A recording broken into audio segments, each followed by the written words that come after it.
they said I was reading a thing where it was a nuclear physicist or something that was studying it, and he said, I don't know who this is, but whoever it was, they basically, it was a nuclear reaction, and it was just like that, and just like that. Like a flash.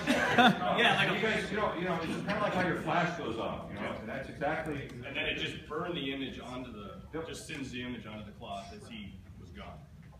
Which is kind of cool because you think about, you know, well, he wasn't gone, remember? Right. He passed through walls. He passed through time. Energy can pass through walls. Right. Yeah. So once he passed through time, he left that mark behind.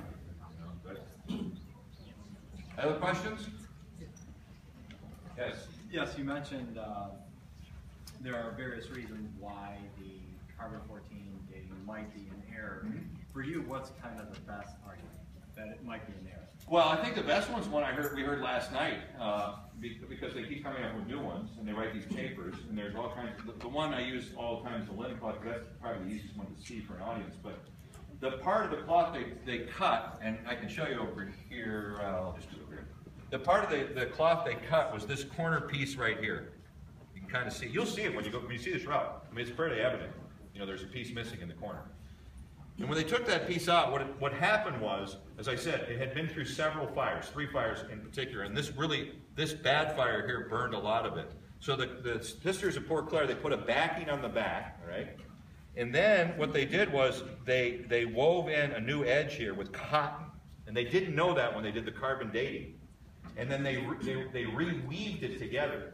And they actually showed in this documentary we saw last night that they've determined now that the color of the linen ages, gets yellow over time, that's why it looks yellow. But they also dyed the cotton cloth before they did the weaving.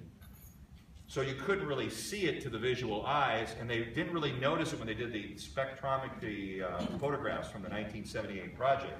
But then, a lay couple, literally a lay couple, about 12 years ago, 12 years after the carbon 14 dating test in 2000, published a paper saying, hey, this is contaminated, you should have done carbon 14, and they had all these chemists that they independently asked, they had nothing to do with the shroud, the questions that they had here, and they said, no, it wouldn't be an accurate number. So then the guy who was the original carbon 14 person, who was the atheist, said, no, I can prove them wrong in 5 minutes. And then you'll see if you watch this video, on his deathbed, he talks to one of the other research project people from 1978 and says, no, she's right. This couple's right. It's a contaminated sample.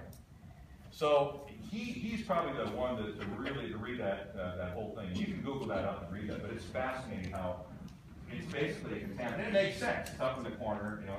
What they said, they should have taken it from someplace in the center, but the church wasn't going to allow that. You know, let's snip off his head, you know, and test that. That wasn't going to happen. So they had to pick a place that the church would allow to be done. They did, but in that process, they didn't have a good sample.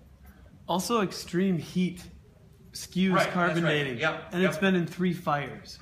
So it ages the cellulose tissue more quickly and produces more carbon from the fire. That makes sense. Here's the other interesting thing. When those fires happened, it was in a silver box about this big. That's why it's all folded up, right? Into eighths. So the molten, it got up to like 500, it melted the silver, and it dripped on the cloth in the corners. That's, if you can imagine that thing folded up, and you can see you got 2, 4, 6, 8, 10, 12, 14, 16 holes, because it was folded in eighths, right? So it drips in the corner of this box, and they take it out, right? Because they realize they get the chest out, and they open it up, and they go, oh, it's a fire, and they pour water on it. And like the guy said, if it was a painting, which is the only other possible explanation, they would have run the colors everywhere. All you see is the water stains. Nothing happened to the image at all. It just, you can see the water stains on the shroud, but nothing. If you take any kind of painting and you throw water on it, you wreck the painting.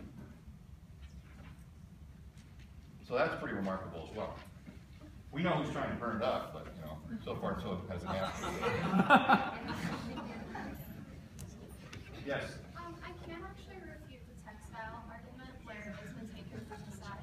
Just because it really is impossible and has been proved by several experts that you can't just seamlessly weave new fabric into that like that. Like there's been no evidence of a new border at all.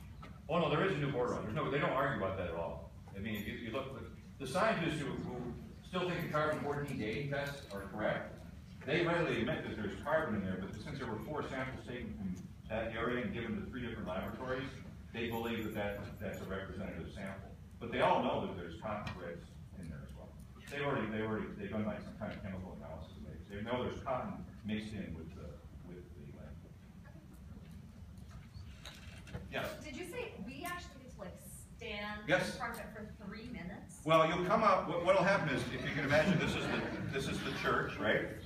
Right. Yeah. So you got the pews here, and you have 2 aisles, or on this side. So you come up the one over here, and you'll see the shroud probably 30 or 40 feet away from the group that's in front of you. So you do see it for longer than 3 minutes, and then you'll walk in front, and you'll be about this far away from the front. Oh, little trick to know. There are 3 places you walk in line for the shroud. When they bring you into this dark room, you'll see 3 areas. And they'll try to usher you into the one on the right. That's the farthest away from the shroud. So be a good Italian, push your way to the left. Make sure you're on the left. Now they're not going to do anything once you're there because they don't want to see you. So you want to be on the left side when you go. And of course, you're all not going to be able to go on the left side. So I don't know how that's going to work. But yeah, so you're fairly close to the shroud at that point in time. And they'll say a prayer in Italian. It's a beautiful prayer. I've had it translated. And then they'll give you about 30 or 40 seconds of silence. One other thing I forgot to mention, which somebody usually always asks, is what happened to the first shroud that went from the cross to the tomb? Anybody know? It got to France eventually as well. But then during the French Revolution, they decided to burn it because it was, considered, anybody believe in God, it's crazy, and they think this is a very lawful burn. It didn't have the image on it. It just had the blood from Jesus, but it was burned in